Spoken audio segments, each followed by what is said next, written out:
Hi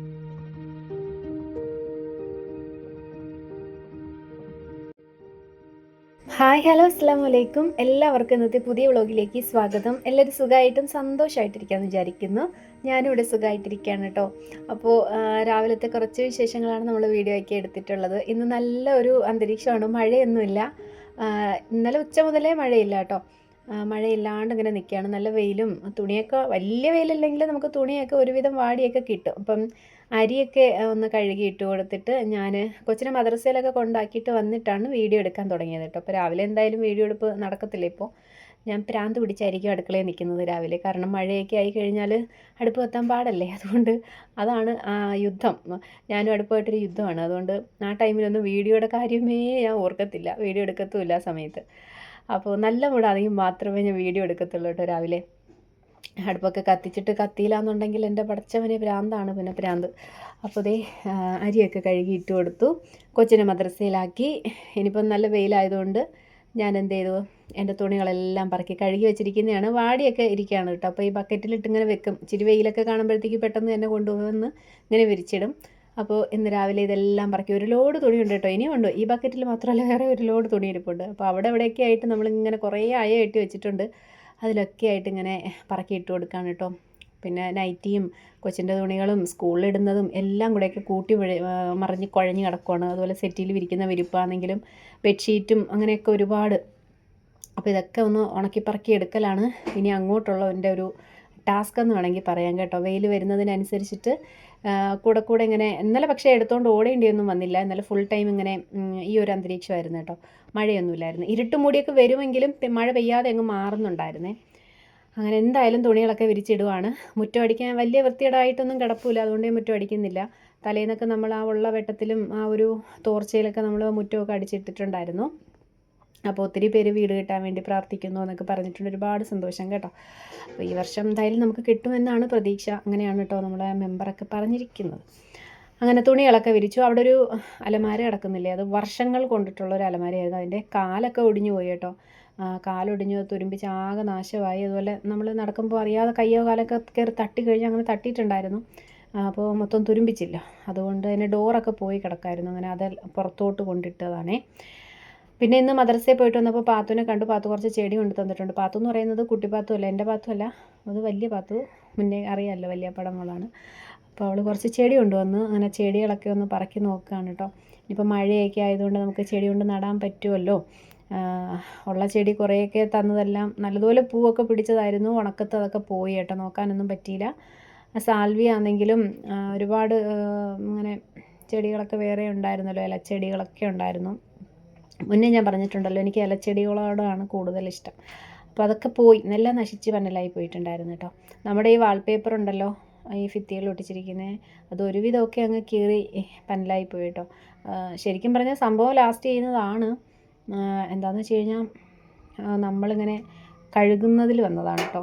കമ്പി വെച്ചൊക്കെ ഉരച്ച് കഴുകിയപ്പോഴത്തേക്കും അതിൻ്റെ അവിടെ ഇവിടെയൊക്കെ കീറിയിട്ടുണ്ട്, വേറൊന്നുമല്ല. അപ്പോൾ നമുക്കിനി വേറെ മേടിച്ചൊട്ടിക്കണം. കളറൊക്കെ ഞാൻ നോക്കട്ടെ എങ്ങനെ ഉണ്ടെന്ന്.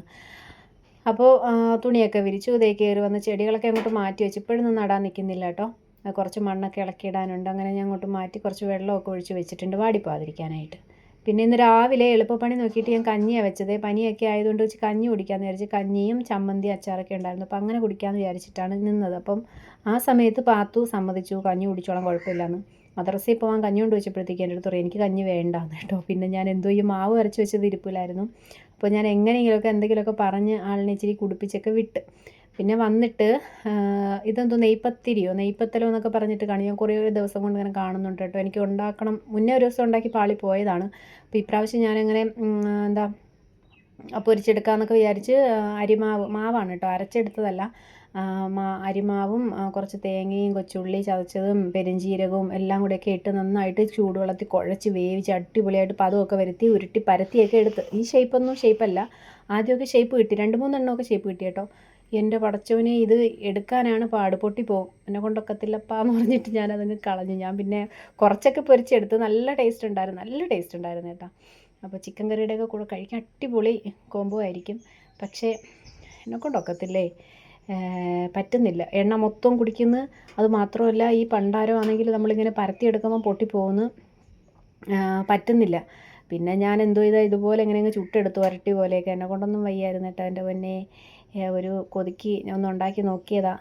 അപ്പോൾ ഒരുപാട് സമയം എടുക്കുകയും വേണം, അതുപോലെ എണ്ണയും കുടിച്ച് കളയുന്ന ഒരു സാധനം. വീണ്ടും വീണ്ടും എണ്ണ ഒഴിച്ച് പിന്നെ ഞാൻ വിചാരിച്ചു വേണ്ട, അത്ര പരിഷ്കാരമൊന്നും വേണ്ട എന്ന് വിചാരിച്ചിട്ട് വരട്ടി പോലെ അങ്ങ് ചുട്ടെടുത്ത്. ഇച്ചിരി വ്യത്യാസമേ ഉള്ളൂ, നമ്മൾ വരട്ടിയിൽ തേങ്ങ മാത്രമേ ഇടുന്നുള്ളൂ, ഇതിൽ പെരുംജീരകവും കൊച്ചുള്ളി ചതച്ചതും ഒക്കെ ആയിട്ടാണ് ഇടുന്നത്. പിന്നെ തേങ്ങ ഒന്ന് ചതച്ചാണ് ഇട്ട് കൊടുക്കുന്നത് കേട്ടോ. നല്ല ടേസ്റ്റൊക്കെ ഉണ്ട് സംഭവം. മെനക്കെടണം, ക്ഷമിച്ച്. പരത്തിയെടുക്കാനൊക്കെ പാടാട്ടോ. ഇനി മാവിൻ്റെ പരുവം ശരിയാവാഞ്ഞിട്ടാണോ എന്നൊന്നും എനിക്കറിയത്തില്ല. ഇങ്ങനെ പൊട്ടിപ്പോകുന്നുണ്ടായിരുന്നു, നമ്മൾ പരത്തിയെടുക്കും തോറും പൊട്ടിപ്പോകുന്നുണ്ടായിരുന്നു. അതായിരുന്നു ഏറ്റവും വലിയ പണിയായിട്ട് എനിക്ക് തോന്നിയത് കേട്ടോ. പിന്നെ എങ്ങനെയെങ്കിലുമൊക്കെ ഉരട്ടി പോലെയൊക്കെ ഞാൻ ചുട്ടെടുത്ത്. മീൻകറി രാവിലെ വെച്ചത് കൊണ്ട് അതിൻ്റെ കൂട്ടത്തിലങ്ങ് കഴിച്ചു കേട്ടോ എല്ലാവരും. മീൻ നെത്തോലി തന്നെയായിരുന്നു.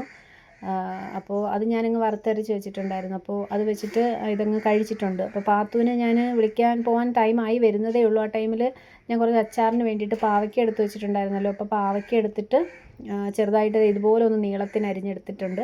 വെളിച്ചെണ്ണ ഒഴിച്ച് കടുകിട്ട് പൊട്ടിച്ചു, കറിവേപ്പില ഇട്ട് കൊടുത്ത് നല്ല ടേസ്റ്റ് ആയിട്ടുള്ളൊരു അച്ചാറാട്ടോ. എന്നിട്ട് നമ്മൾ ഈ അരിഞ്ഞ് വെച്ചിട്ടുള്ള പാവയ്ക്ക ഇട്ട് കൊടുത്ത് നന്നായിട്ട് വഴറ്റിയെടുത്താൽ മതി. കയ്പ്പൊന്നും ഉണ്ടാവത്തില്ല കേട്ടോ. എഡിറ്റ് ചെയ്യാനിരുന്ന ഈ കാക്കകൾ ഭയങ്കര ബഹളമാണ്. എത്ര എറിഞ്ഞ് കളഞ്ഞാലും പോകത്തില്ല. പിന്നെ നമ്മുടെ ഒരു ഇരുതങ്ങ് എഡിറ്റ് ചെയ്യുക. അപ്പോൾ അതേ ചട്ടിയിൽ അതങ്ങ് വഴറ്റിയിട്ട് ഞാനതങ്ങ് മാറ്റി അതേ എണ്ണയിൽ തന്നെ ഇഞ്ചി, വെളുത്തുള്ളി, പച്ചമുളക് ഒന്നിട്ടിട്ട് വഴറ്റിയെടുക്കുന്നുണ്ട്. പിന്നെ അത് നന്നായിട്ടൊന്ന് വാടി വന്നാൽ മതി കേട്ടോ. ഒന്ന് മുരിഞ്ഞ് പോകണ്ട. ഒന്ന് വാടി വരുമ്പോഴത്തേക്ക് നമ്മൾ നേരത്തെ വഴറ്റി വെച്ചിട്ടുള്ള പാവയ്ക്കയും അതിലേക്ക് ലേശം മഞ്ഞൾപ്പൊടിയും കുറച്ച് കായപ്പൊടിയും വിനാഗിരിയും കൂടെ ഒഴിച്ചു കൊടുത്താൽ മതി. നമ്മൾ എടുക്കുന്ന പാവയ്ക്കയുടെ അളവിന് ഇട്ട് കൊടുത്താൽ മതി വിനാഗിരി. ഞാൻ ഇവിടെ 1/4 കപ്പ് വിനാഗിരിയാണ് ഒഴിച്ചു കൊടുത്തിട്ടുള്ളത് കേട്ടോ. എന്നിട്ട് പിന്നെ നല്ലതുപോലെ അങ്ങ് തിളച്ച് ഉപ്പൊക്കെ ഇട്ട് കൊടുക്കുക. ആ കയ്പ്പിൻ്റെ ആ രസം ഒരു ഇച്ചിരി കുത്തലുണ്ടെങ്കിൽ ഒരു ഇച്ചിരി പഞ്ചസാരയും കൂടെ ചേർത്ത് കൊടുത്താൽ മാത്രം മതി കേട്ടോ. അങ്ങനെ നമ്മുടെ പാവയ്ക്ക അച്ചാർ ഇവിടെ റെഡി ആയിട്ട് ഞാനങ്ങ് മാറ്റി വെച്ചു. പിന്നെ പാത്തുവിനെ വിളിക്കാൻ ടൈം ആയിട്ടുണ്ടായിരുന്നു കേട്ടോ. വേഗം തന്നെ ഞാൻ പോയി കൊച്ചിനെ വിളിക്കാനായിട്ട് പോയിട്ടുണ്ട്. അങ്ങനെ ഇത്രയേ ഉള്ളൂ നമ്മുടെ വീഡിയോ. മഴയൊക്കെ ആയതുകൊണ്ട് തന്നെ മഴ ടൈം ഇന്നലെ മഴയില്ലായിരുന്നുണ്ടെങ്കിലും മറ്റുള്ള വിശേഷങ്ങളൊന്നുമില്ല. അതുകൊണ്ട് ഞാൻ വീഡിയോ അങ്ങനെ ലോങ് ആക്കി എടുത്തിട്ടില്ല. ഇത്രയേ ഉള്ളൂ. ഇഷ്ടപ്പെട്ടാൽ ഒന്ന് ലൈക്ക് ചെയ്യുക. ആദ്യമായി നമ്മുടെ ചാനൽ കാണുന്ന ആരെങ്കിലും ഉണ്ടെങ്കിൽ, പുതിയ കൂട്ടുകാരൊക്കെ വന്നിട്ടുണ്ടെങ്കിൽ പഴയ വീഡിയോസ് എല്ലാം ഒന്ന് കാണണം കേട്ടോ. വീഡിയോസൊക്കെ ഇഷ്ടപ്പെട്ടാൽ ചാനൽ ഒന്ന് സബ്സ്ക്രൈബ് ചെയ്യുക, സപ്പോർട്ട് ചെയ്യുക. നാളെ കാണാം. അസ്സലാമു അലൈക്കും.